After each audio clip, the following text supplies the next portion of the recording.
Hello everyone, welcome to Medicmates. और आज का हमारा topic glial cells of nervous system. जैसे कि फर्स्ट वीडियो में हमने नर्वस सिस्टम की टिश्यूज़ में जो ट्रू फंक्शनल सेल्स हैं नर्वस सिस्टम के न्यूरॉन्स के हवाले से हमने डिटेल से बात की थी। अब इसके बाद नर्वस सिस्टम के जो सपोर्टिंग सेल्स हैं जो न्यूरॉन्स को सपोर्ट करते हैं, आज हम ग्लाइल सेल्स जो कि सपोर्टिंग सेल्स हैं इनके हवाले से हम डिटेल से बात करेंगे। सो ग्लाइल सेल्स क्या है? ये कनेक्टिव टिश्यू सेल्स हैं जो कि न्यूरॉन्स को सपोर्ट करते हैं सेंट्रल नर्वस सिस्टम और पेरिफेरल नर्वस सिस्टम में ओवरऑल सपोर्ट न्यूरॉन्स। न्यूरॉन्स क्या है? न्यूरॉन्स है आपके पास नर्वस सिस्टम के ट्रू फंक्शनल सेल्स। सो इनको सपोर्ट करते हैं ग्लाइल सेल्स। और ये जो ग्लाइल सेल्स है ये नॉन एक्साइटेबल्स है। जिस तरह न्यूरॉन्स एक्साइटेबल थे उनमें एक्शन पोटेंशियल था, ये है नॉन एक्साइटेबल सेल्स। ये नॉन एक्साइटेबल सेल्स है। और टुगेदर जितने भी सेंट्रल नर्वस सिस्टम के ग्लाइल सेल्स है उन सबको टुगेदर कहते हैं न्यूरोग्लिया। अच्छा, इसके बाद आपके पास ओवरऑल नर्वस सिस्टम में total 6 type of glial cells है। सो नर्वस सिस्टम में central nervous system and peripheral nervous system दोनों में अगर कंबाइनली आप ग्लाइल सेल्स की बात कर ले तो टोटल उसमें 6 है, जिनमें से 4 ग्लाइल सेल्स आपके पास सेंट्रल नर्वस सिस्टम में हैं और 2 टाइप्स ऑफ ग्लाइल सेल्स आपके पास है पेरिफेरल नर्वस सिस्टम में। सो स्टार्ट करते हैं हम सेंट्रल नर्वस सिस्टम के जो ग्लाइल सेल्स है के हवाले से हम बात करते हैं। Neuroglial cells of CNS। So central nervous system के जो न्यूरोग्लाइल सेल्स है उसमें आपके पास है कितने? 4 टाइप्स है। फर्स्ट वन है आपके पास एस्ट्रोसाइट, सेकेंड वन है आपके पास माइक्रोग्लाइया सेल्स,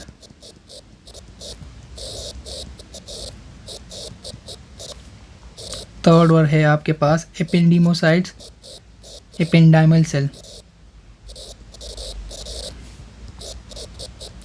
और लास्ट वन आपके पास है ओलिगोडेंड्रोसाइट।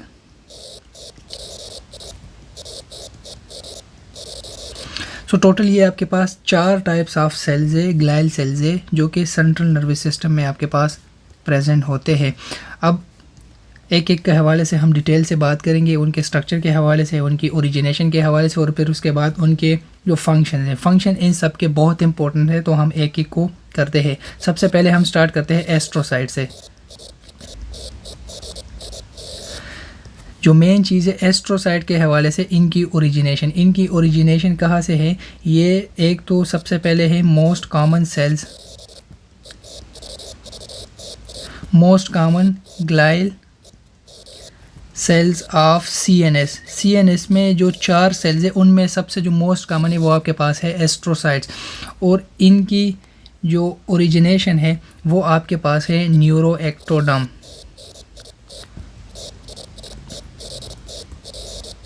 सो ये मोस्ट इम्पॉर्टेंट है न्यूरोएक्टोडर्म। आपने इसको हमेशा अपने साथ जहन में याद रखना है कि न्यूरोएक्टोडर्म इसकी ओरिजिनेशन है। इसके अलावा इसकी जो ग्लाइल सेल्स की एस्ट्रोसाइट्स की जो शेप है वो स्टार शेप सेल्स है।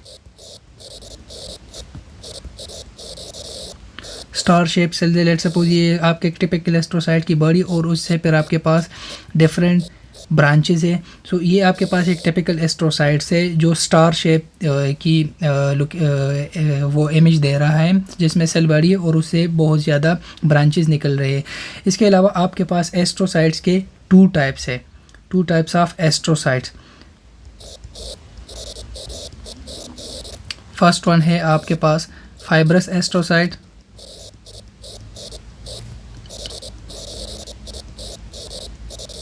फाइब्रस एस्ट्रोसाइट्स आपके पास कहाँ पर है? आपके पास सेंट्रल नर्वस सिस्टम में जितना वाइट मैटर है, वाइट मैटर मीन्स के एक्सॉन्स है न्यूरॉन्स के, उनमें आपके पास है फाइब्रस एस्ट्रोसाइट्स। वाइट मैटर में आपके पास एस्ट्रोसाइट्स का जो फाइब्रस एस्ट्रोसाइट टाइप है वो आपके पास वाइट मैटर में। सेकेंड वन है आपके पास जो टाइप है वो है प्रोटोप्लाज्मिक एस्ट्रोसाइट।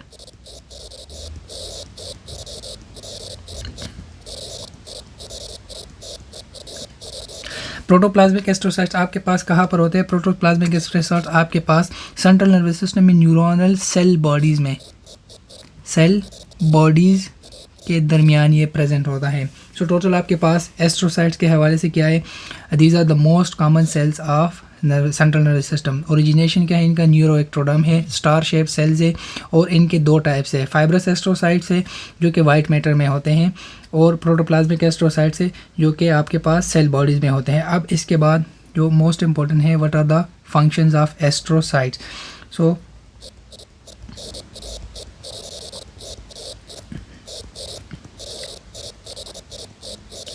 एस्ट्रोसाइट्स के फंक्शन बहुत इंपॉर्टेंट है। सबसे पहले जो फर्स्ट फंक्शन है कि ये एक बेसिक फ्रेमवर्क बनाते हैं न्यूरॉन्स के लिए और सपोर्ट करते हैं, basic and supporting framework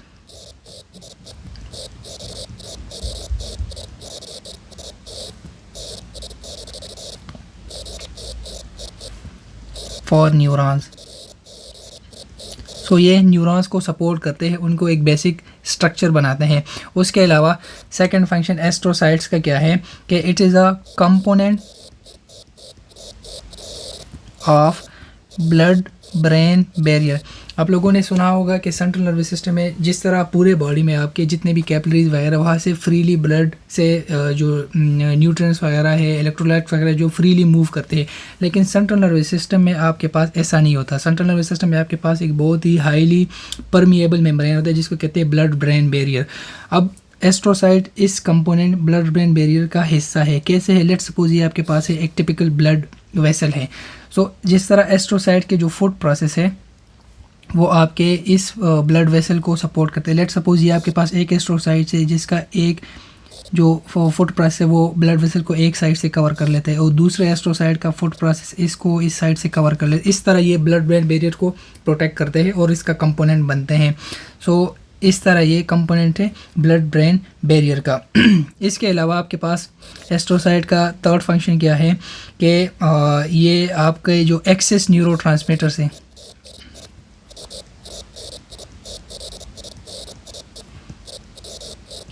access neurotransmitter को रिमूव करते हैं सिनेप्टिक क्लेफ्ट से। अब एक्सेस न्यूरोट्रांसमीटर, लेट सपोज आपके पास एक न्यूरॉन है, इसका एक्सान है, और सेकंड न्यूरॉन का डेंड्राइट से लेट सपोज यहाँ से एक न्यूरोट्रांसमीटर रिलीज़ हो गया।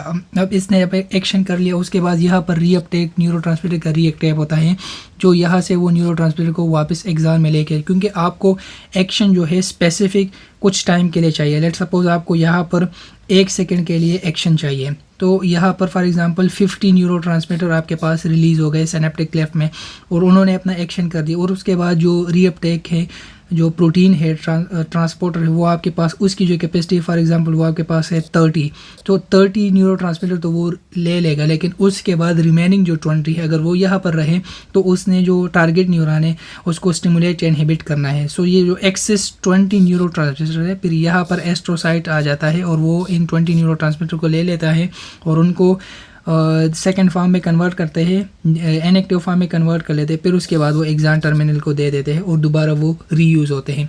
सो इस तरह ये एक्सेस न्यूरोट्रांसमीटर को रिमूव करते हैं।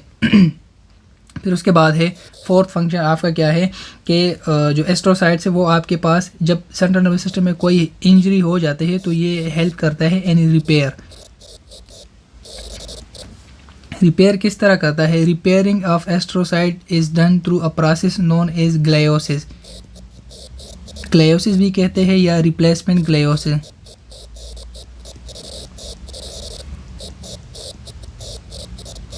रिप्लेसमेंट ग्लायोसिस, इसमें क्या होता है कि जो एस्ट्रोसाइट्स होते हैं इनकी हाइपरट्रॉफी हो जाती है और हाइपरप्लेजिया हो जाता है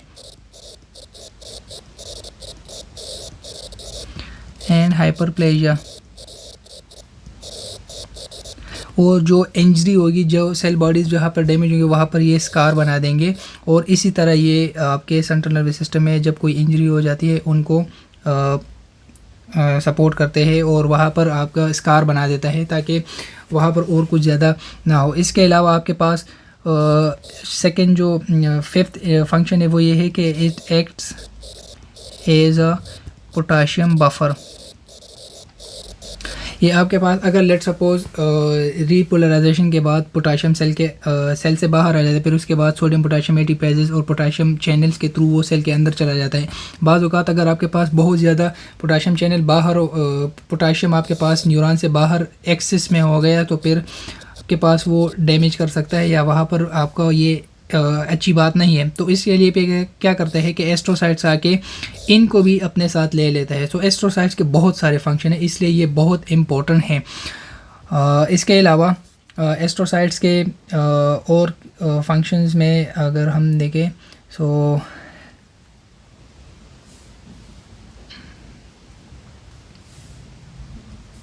इसके अलावा आपके पास एस्ट्रोसाइट और क्या क्या करते हैं। एस्ट्रोसाइट स्टोर करते हैं आपको ग्लाइकोजन, ग्लूकोज आपको स्टोर करते हैं the form of glycogen, energy store करते हैं। इसके अलावा पीएच रेगुलेशन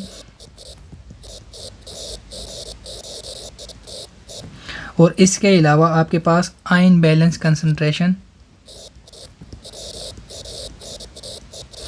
सो अगर आप देखें एज ए जनरल एस्ट्रोसाइट्स बहुत इंपॉर्टेंट है, बहुत ज़्यादा फंक्शंस हैं इनके। सबसे पहले क्या है, मोस्ट कॉमन सेल्स है सेंट्रल नर्वस सिस्टम में, न्यूरोएक्टोडर्म से, स्टार शेप्ड है। फाइबरस एस्ट्रोसाइट आपके पास फाइबर से ही पता चल रहा है कि ये नर्व फाइबर्स में ही होंगे। और प्रोटोप्लाज्मिक एस्ट्रोसाइट, प्रोटोप्लाज्म, प्लाज्म आ रहा है, plasm mean cytoplasm, cell bodies में साइटोप्लाज्म होता है। सो साइटोप्लाज्म में आपके पास प्रोटोप्लाज्मिक एस्ट्रोसाइट्स है।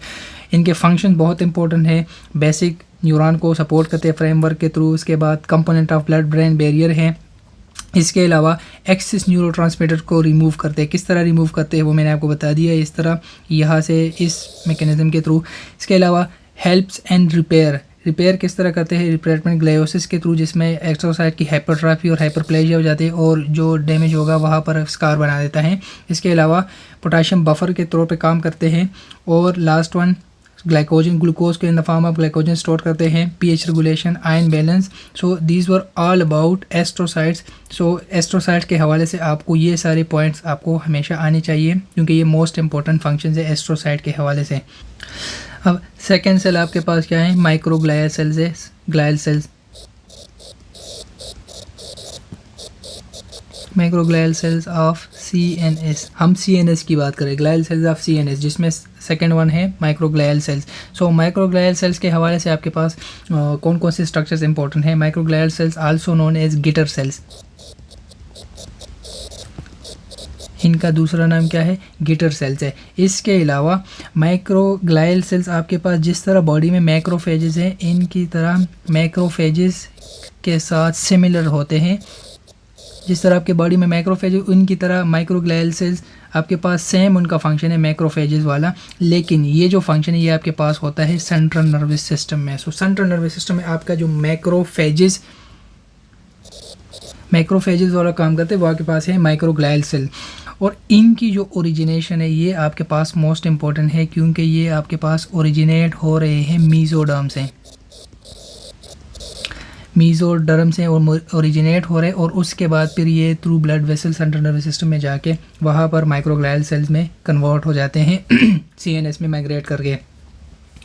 अच्छा, यहाँ पर मीजोडर्म में कैसे ये होते हैं, मीजोडर्म से ओरिजिनेट होके बोन मेरो में ये बोन मेरो से जाके मोनोसाइट सेल बन जाते हैं। मोनोसाइट सेल जाके फिर सेंट्रल नर्वस सिस्टम में चले जाते हैं थ्रू ब्लड और वहाँ से फिर ये कन्वर्ट हो जाते हैं माइक्रोग्लायल सेल में। इसी तरह ये मीजोडर्म से फिर सेंट्रल नर्वस सिस्टम में आ जाते हैं। अच्छा, इसके बाद माइक्रोग्लायल सेल्स के हवाले से माइक्रोग्लायल सेल्स के फंक्शन के हवाले से बात करते हैं।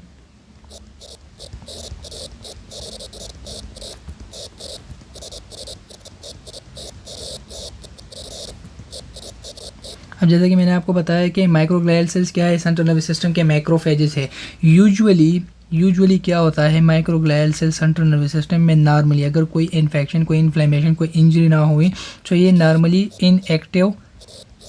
इनएक्टिव फॉर्म में रहते हैं। और ये एक्टिव तब होते हैं जब आपके पास कोई इंजरी होगी या कोई इन्फ्लेमेशन होगा या कोई इन्फेक्शन होगा। Become active when there is any injury, infection or any inflammation। So इन कंडीशन में नॉर्मली आपके पास microglial cell central nervous system में इनएक्टिव रहते हैं, इनएक्टिव। और एक्टिव तब होते हैं जब आपके पास इंजरी हो, इन्फेक्शन हो या एनी इन्फ्लेमेशन हो। अब इसके बाद अब ये सेंट्रल नर्वस सिस्टम में माइक्रोग्लियल सेल्स आपके साथ साथ माइक्रोग्लियल सेल्स टुगेदर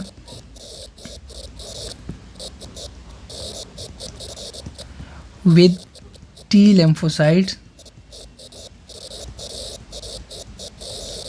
आपके सेंट्रल नर्वस सिस्टम के डिफेंस मैकेनिज्म का काम करता है। सो दोनों जब माइक्रोग्लियल सेल्स टी लिम्फोसाइट के साथ कंबाइन हो जाते हैं तो ये आपके पास सेंट्रल नर्वस सिस्टम के डिफेंस में काम कर दें, helps and defence and central nervous system and the CNS। सो इसके बाद अब जब माइक्रोग्लियल सेल्स आपके पास एक्टिवेट हो जाते हैं तो एक्टिवेट होने के बाद ये प्रोलिफरेट हो जाते हैं और मल्टीप्लाई हो जाते हैं, और इनका मैकेनिज्म ऑफ एक्शन क्या है कि ये किस तरह आपके पास फॉरेन सब्सटेंसेस को, बैक्टीरिया, वायरस को डिस्ट्रॉय करते हैं। उनके लिए इनके पास जो हेल्प मैकेनिज्म है वो ये है कि ये आपके पास रिलीज़ करते हैं इन्फ्लेमेटरी मीडिएटर्स।